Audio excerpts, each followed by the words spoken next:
यादव जी, नीम करोली बाबा के जीवन के बारे में जानकारी दें। आज 15 जून है और हमारे देश में आध्यात्मिक विभूतियों के जन्मदिन उनकी स्मृति में मनाए जाते हैं। आज 15 जून है और नीम करोली बाबा द्वारा स्थापित केची धाम का स्थापना पर्व भी है। जो यह आश्रम 42 वर्ष पूर्व स्थापित हुआ था।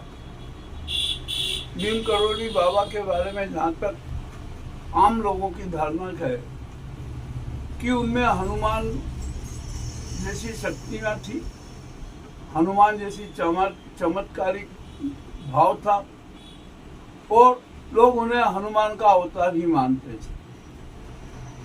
ये सब अपनी अपनी मान्यताएं हैं। इतना सच है कि केची धाम के नीम करोली बाबा के आश्रम में जो भी गया वो कभी खाली हाथ नहीं लौटा। नीम करोली बाबा के अनेक चमत्कार हमारे सामने आए हैं, लोग उनका वर्णन देते हैं। मज़ेदार बात यह है कि कल गंगा दशमी है और आज क्षिप्रा का महत्व भी अपने आप में बताया गया। तो बाबा ने क्षिप्रा को भी अपने यहाँ पर प्रभावित कर लिया। ये अपने आप में बड़ी विशिष्ट बात है। मेरे भी देश में 2 क्षिप्रा है, एक उज्जैन में है और एक केची धाम नैनीताल केची धाम। 1 मिनट फिर चालू कर रहा हूँ, मैंने बंद कर दिया था, अब वापस से आप।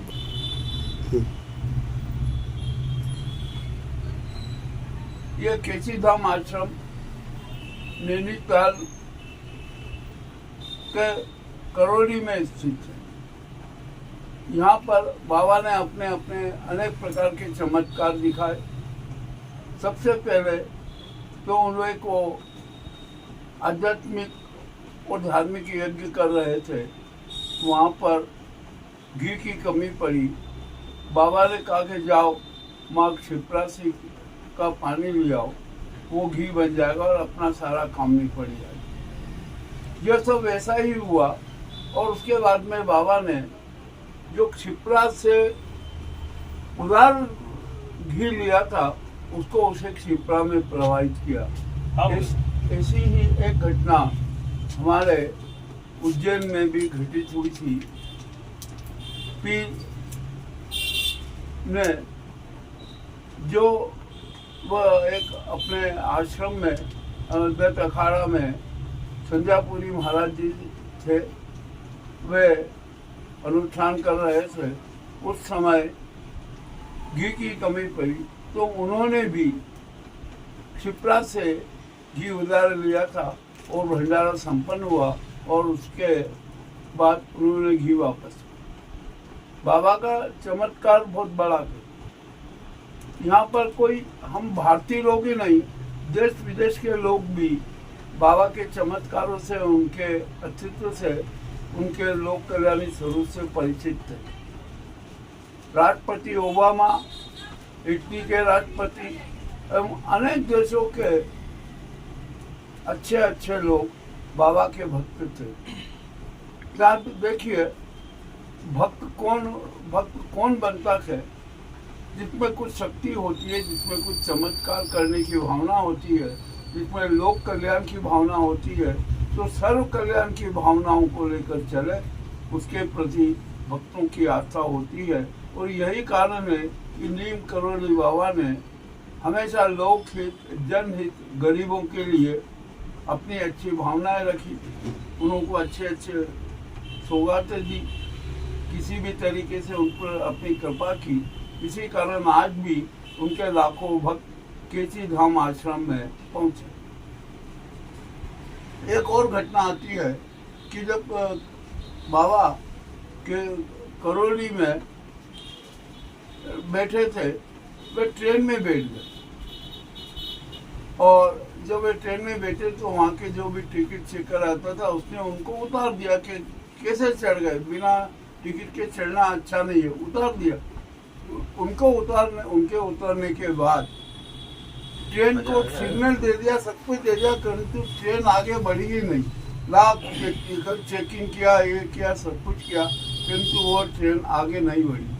तो कुछ बाबा के भक्त थे, उन लोगों ने टिकट चेकर को कहा कि तुमने नीम करोली बाबा का अपमान कर दिया है, जाओ उन्हें मनाओ, उनसे क्षमा मांगो और उन्हें ट्रेन में आदरपूर्वक बिठाओ। ये ट्रेन अपने आप चलने लगी। टिकट चेकर भी समझदार था, उसने वैसा ही किया। बाबा ट्रेन में बैठे और उसके कुछ ही समय बाद ट्रेन बिल्कुल चलने की स्थिति में आ गई। यह भी एक उनका चमत्कार है और इसी का एक परिणाम है कि आज भी करौली में स्टेशन बना है, बढ़िया टिकट घर है और वहाँ पर हर ट्रेन रुकती है। यह बाबा की अपनी अपनी महानता है और जो लोक कल्याण की भावना रखता है, जनहित की भावना रखता है, सर्व कल्याण की भावना रखता है, ऐसा व्यक्ति, ऐसा संत, जैसे कोई भी आत्मा विभूति हमेशा आत्मा में विराजमान रहती है, भावनाओं में विराजमान रहती है। इसी कारण भक्तों की भीड़ लगी रहती है। बहुत बहुत धन्यवाद। आपका नाम बता। केसी यादव, उज्जैन, मध्य प्रदेश। एको रुद्र नीम करोली सामाजिक कल्याण संस्था के अध्यक्ष मैं मुकेश लश्करी, उज्जैन से। इस नीम ट्यूब चैनल संपादक मुकेश लश्करी, उज्जैन।